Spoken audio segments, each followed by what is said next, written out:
பெரியோர்களே, தாய்மார்களே, ஒரு அற்புதமான ஒரு வரலாற்று சிறப்பு மிக்க ஒரு தருணத்தில் நின்று கொண்டிருக்கின்றோம். எப்பொழுதுமே அந்த வரலாறை பொறுத்தவரை அது நடக்கும் பொழுது நமக்கு அது புரியாது, தெரியாது. அது எதற்காக நடக்கிறது என்பதும் நமக்கு தெரியாது.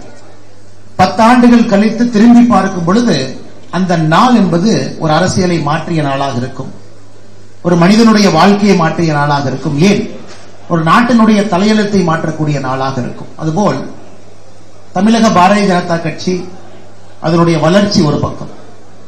அதைவிட பெருமை நம்முடைய பாரத பிரதமர் நரேந்திர மோடி அவர்களுடைய கேபினெட்டில் 72 அமைச்சர்கள் பொறுப்பேற்றிருக்கக்கூடிய அந்த கேபினெட்டில் தமிழகத்தினுடைய குரலாக 8.5 கோடி தமிழர்களுடைய குரலாக அண்ணன் டாக்டர் எல் முருகன் அவர்களுடைய குரல் இருக்க போவதை டெல்லியிலே ராஷ்டிரபதி பவன்ல நாம் உறுதி செய்திருக்கின்றோம். நாம் அந்த காட்சி எல்லாரும் நாம் பார்த்தோம். இன்னைக்கு அந்த கட்சியை சார்ந்த ஒரு காரியகர்த்தா, ஒரு தொண்டன், ஒரு தலைவன் தனக்கு ஆக்கமும் ஊக்கமும் கொடுக்கக்கூடிய தாய் இல்லத்திற்கு வருகின்ற முதல் நாள் நம்முடைய கமலாலயத்தில் நம்முடைய மத்திய இணையமைச்சர் அண்ணன் முருகன் அவர்கள் இன்று வந்திருக்கக்கூடிய நாள். அதனால்தான் சரித்திரம் என்று சொன்னேன். நிறைய பேர் தமிழகத்தில், குறிப்பாக நம்முடைய பத்திரிகை நண்பர்கள் பாரதிய ஜனதா கட்சியினுடைய வளர்ச்சியை பார்க்கிறார். நண்பர்கள் ஒரு விஷயத்தை பத்திரிகை நண்பர்களுக்கு தெரியும். அமித்ஷா அவர்கள் நம்முடைய தேசிய தலைவராக இருக்கும் பொழுது 2016-17 காலகட்டத்தில் ஒரு பத்திரிகையாளர் சந்திப்பில் சொல்றாங்க, என்னைக்கு தமிழகத்தில் பாரதிய ஜனதா கட்சியினுடைய ஆட்சி வருகிறதோ அன்னைக்கு பாரதிய ஜனதா கட்சி என்கின்ற கட்சி முழு வடிவம் பெறுகிறதுன்னு ஒரு வார்த்தையை சொன்னாங்க. இது மறுபடியும் நான் சொல்றேன். தமிழகத்தில் என்னைக்கு பாரதிய ஜனதா கட்சியினுடைய ஆட்சி இந்த மண்ணில் வருதோ அன்னைக்குத்தான் பாரதிய ஜனதா கட்சியினுடைய முழு வடிவம் அன்னைக்கு வரும் என்று. அப்படி என்றால் நம் எல்லோருக்கும் கூட தெரியும், தமிழகத்தில் பாரதிய ஜனதா கட்சியை ஆட்சிக்கு கொண்டு வருவது பொழுது பாரதிய ஜனதா கட்சி தன்னுடைய பணியை செய்து முடித்திருக்கும் இந்த இந்திய தாய் திருநாட்டில். அதற்காக உழைப்பு தான் நீங்க எல்லோரும் இருக்கக்கூடிய தொண்டர்கள், பாராளுமன்றத்தினுடைய வேட்பாளர்கள், கிளை தலைவர்கள், ஒரு நிமிடமும் கூட நம்முடைய கமலாலயத்திற்கு எந்த வேலை இருந்தாலும் கூட இதை விட்டுவிட்டு ஒரு சிட்டுக்குருவி போல பறந்து வரக்கூடிய அன்பர்கள் எல்லோரும் இங்க இருக்கிறேன். ஆனால் ஒரு கட்சி ஆட்சிக்கு வர வேண்டும் என்றால் பல இடத்துல வேலை பார்க்கணும். அல்ல, முக்கியமான இடம் அரசாங்கத்தில் வேலை பார்க்கணும். அரசாங்கத்தில் இருக்கக்கூடிய அந்த மையப்புள்ளி என்பது நம்முடைய மாநில பிரச்சனைகளை எடுத்து சொல்லி, பிரதமர் அவர்கள் கேட்கும் நேரத்தில் பிரதமர் அவர்களுக்கு அறிவுரை சொல்லி, அல்லது பிரதமர் அவர்கள் சில விஷயங்களை பகிர்வாங்க, அதை நம்முடைய கட்சியின் சார்பாக எடுத்து சொல்லி, மாநில மக்கள் சார்பாக எடுத்து சொல்லக்கூடிய ஒரு முக்கியமான பணி டாக்டர் எல் முருகன் அண்ணா அவர்களுக்கு இருக்கு. அதுவும் இதை நீங்க சாதாரணமா பார்க்க கூடாது. அதாவது மோடி அவர்கள் ஒரு நெருப்பை போன்றவர். தவறான மனிதர்கள் கிட்ட நெருங்கவே முடியாது. நெருப்ப போனவர். நல்ல மனிதர்களை கூட வச்சுக்குவாங்க. நல்ல மனிதர்கள் இன்னும் நல்லவர்களாக இருக்கும் பொழுது மறுபடியும் கூட வச்சுக்குவாங்க. சோ அண்ணன் எல் முருகன் அவர்கள் நீங்க நல்லா கூர்ந்து பாருங்க, இந்தியாவில எத்தனை அமைச்சர்கள் இதற்கு முன்பு இருந்த பொறுப்புல ரிப்பீட் ஆயிருக்கிறாங்க.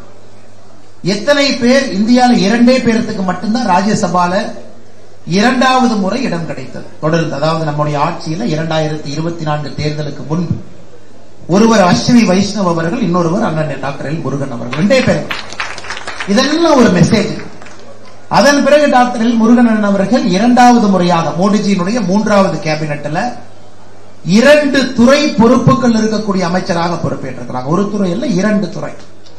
2 மிக முக்கியமான துறை. அரசாங்கத்தினுடைய முழு விஷயங்களை பத்திரிகை நண்பர்கள் மூலமாக, இந்தியாவில் நடக்கக்கூடிய பிரச்சனைகள் எல்லாம் பத்திரிகை நண்பர்கள் மூலமாக, இன்ஃபர்மேஷன் பிராட்காஸ்டிங் மினிஸ்ட்ரி, அது முக்கியமான துறை. மிகப்பெரிய ஜாம்பவான்கள் இருந்த ஒரு துறை. அதுல 2வது முறையாக அந்த துறையினுடைய அமைச்சராக. இது முதல் பொறுப்பு. இன்னைக்கு உங்களுக்கு தெரியும், பாராளுமன்றத்தினுடைய முக்கியத்துவம் உங்களுக்கு தெரியும். பாராளுமன்றம் எவ்வளவு முக்கியத்துவம் நமக்கு தெரியும்.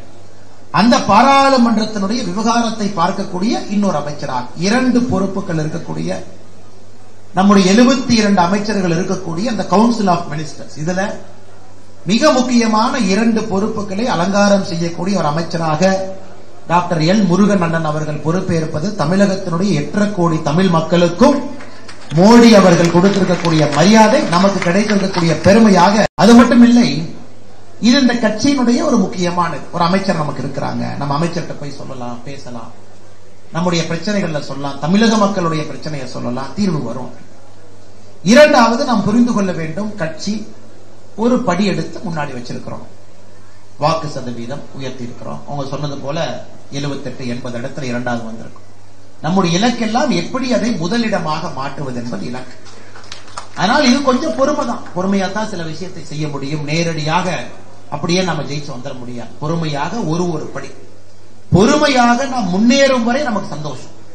நேற்று இருந்ததை விட இன்னைக்கு முன்னேறி இருக்கும். இன்னைக்கு இருந்ததை விட அடுத்த வாரம் முன்னேறி இருக்கும். அடுத்த வாரம் இருந்ததை விட அடுத்த மாதம் முன்னேறி இருக்கும்.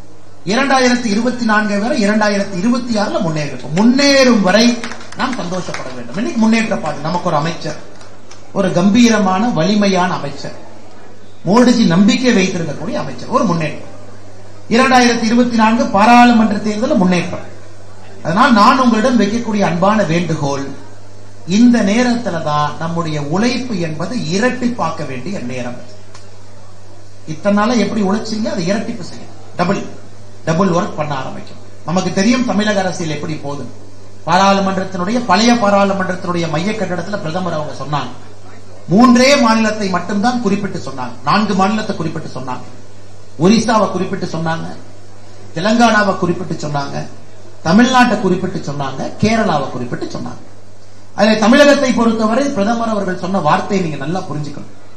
இங்கிருந்து பாரதிய ஜனதா கட்சி தேசிய ஜனநாயக கூட்டணியுடைய வளர்ச்சி என்பது மேலே மட்டும்தான் என்பது எனக்கு மிக தெளிவாக இந்த தேர்தலின் மூலமாக நான் தெரிந்திருக்கின்றேன் ஒரு வார்த்தையை சொன்னாங்க. ஆனால் நம்முடைய தொண்டர்கள் தலைவர்கள் கடுமையாக உழைக்க வேண்டிய நேரம்.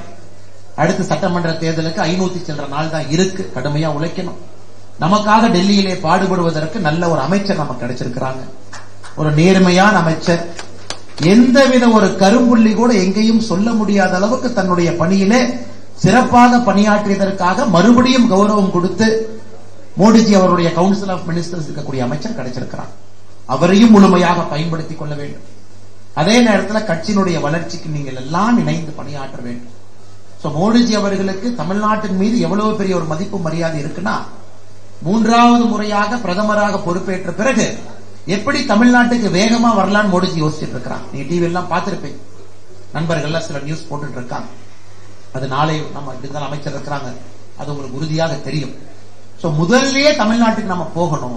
தமிழ்நாட்டில இருந்து தான் நம்முடைய மோடிஜி 3.0 சர்க்காரை இங்கிருந்து ஆரம்பிக்கும் நினைக்கக்கூடிய பிரதமர் எங்கே. அதனால் அருமை சொந்தங்களே, மற்றற்ற மகிழ்ச்சி. நாம் எல்லோரும் ஒரே இடத்துல ஒருங்கிணைந்து விமான நிலையத்திலிருந்து நம்முடைய கட்சி அலுவலகத்திலிருந்து எல்லோரும் இணைந்து அண்ணன் டாக்டர் எல் முருகன் அவர்களுக்கு ஒரு அற்புதமான வரவேற்பு கொடுத்திருக்கோம். இது நம்ம இன்னும் உற்சாகப்படுத்தி இருக்கிறது. வருகின்ற காலத்துல இன்னும் நாம் கடுமையாக பணி செய்ய வேண்டும் என்கின்ற உந்துதலை நமக்கு கொடுத்திருக்கு.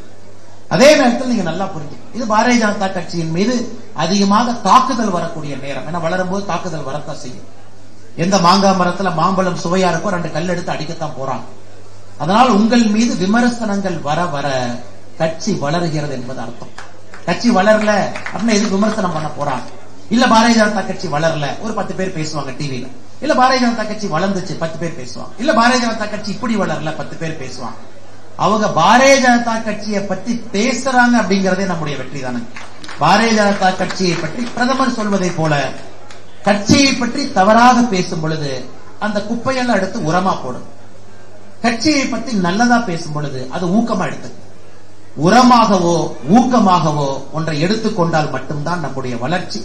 அதனால் நிச்சயமாக அண்ணன் முருகன் அவர்கள் அமைச்சராக பொறுப்பேற்று, உங்களுக்கு தெரியும் மோடிஜி அவர்களை பொறுத்தவரை திங்கள், செவ்வாய், புதன், வியாழன், வெள்ளி 5 நாட்கள் அமைச்சர்கள் டெல்லியில பணி செய்வாங்க. வெள்ளிக்கிழமை மத்தியானத்துக்கு மேலதான் அமைச்சர்கள் எல்லோரும் கிளம்பி அவங்க கான்ஸ்டிடுவன்சிக்கு போவாங்க. ஏன்னா எல்லா அமைச்சர்களும் கடினமாக உழைக்கக்கூடியவர்.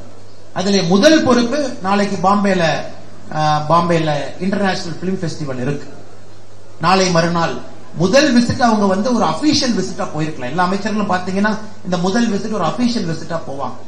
ஆனா பாரதிய ஜனதா கட்சியின் மீது இந்த தாய் வீட்டினுடைய பிள்ளை என்னுடைய முதல் சந்திப்பு டெல்லிக்கு வெளியே கமலாயத்திலிருந்து ஆரம்பிக்க வேண்டும் என்கின்ற ஒரு ஒற்றை குறிக்கோளோடு நம்முடைய கட்சி அலுவலகத்துக்கு வந்த அண்ணன் முருகன் அவர்களுக்கு மறுபடியும் நன்றி இழந்த வாழ்த்துக்களை வணக்கங்களை தெரிவித்து, மேடையின் மீது இருக்கக்கூடிய நம்முடைய மூத்த தலைவர்கள் அண்ணன் VP துரைசாமி அவர்கள் உட்பட அண்ணன் கருணாகராஜன் அவர்கள் மிகச்சிறப்பாக ஏற்பாடுகள் செய்திருக்கின்றார்கள்.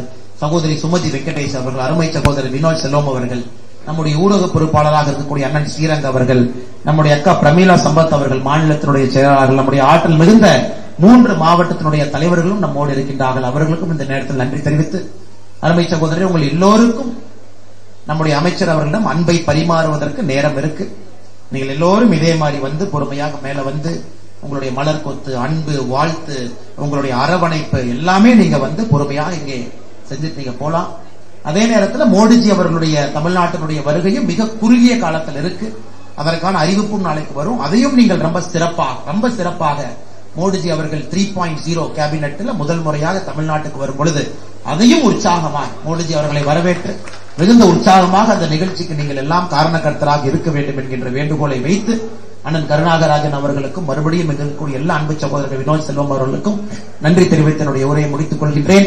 இது ஆரம்பம் தான். இன்னும் தொடர்ந்து நல்ல விஷயங்கள் நடந்து கொண்டே இருக்கும். உழைப்பை இரட்டிப்பாக்குங்கள். தொடர்ந்து நம்முடைய அமைச்சர் பெருமக்கள் அவருக்கு முருகன்ஜி அவர்களுக்கு தேவையான எல்லா நம்பிக்கையும் அவர் கொடுத்துக்கிட்டே இருங்க. நிறைய ஃபீல்டு விசிட் வருவாங்க, பாத்துக்குங்க. அதே போல நீங்க டெல்லிக்கு போகணும், பிரச்சனை இருக்கு, எடுத்துட்டு போய் அமைச்சரை பாருங்க. உரிமையோட நம்முடைய அமைச்சரை போய் நீங்க பாருங்க. Parliament affairs minister parliament pass கேட்கலாமா, அது ஒரு பக்கம் இருந்தால் நீங்க உங்களுக்கு தேவையான பணியை செய்வதற்காக அண்ணன் முருகன் அவர்கள் காத்துக் கொண்டிருக்கிறார். ஆனால் நீங்க உரிமையாக ஒரு அலைபேசி எடுத்து உரிமையாக நீங்க அவரை எப்பொழுதும் கூட டெல்லி போனா வீட்டுக்கு போங்க, பாருங்க, வீட்டுக்கு போய் காபி சாப்பிட்டு வாங்க. எதை பற்றியும் நினைக்காதவர் அவர். அதனால் நீங்க எதை பத்தி நினைக்கூடாது. அமைச்சர் ஆயிட்டார், நாங்க போலாமா, நம் வீட்டுக்கு போலாமா, உங்களுக்காகத்தான் டெல்லியிலே காத்துக் கொண்டிருக்கின்றார். எப்பொழுது நம்முடைய தொண்டர்கள் போனாலும் உரிமையாக சென்று நம்முடைய அமைச்சரை பார்த்துட்டு அன்பை பரிமாறிக்கொண்டு வாருங்கள் என்று சொல்லி என்னுடைய பேச்சை முடித்துக் கொள்கின்றேன். நன்றி, வணக்கம். பாரத் மாதா கி ஜெய்.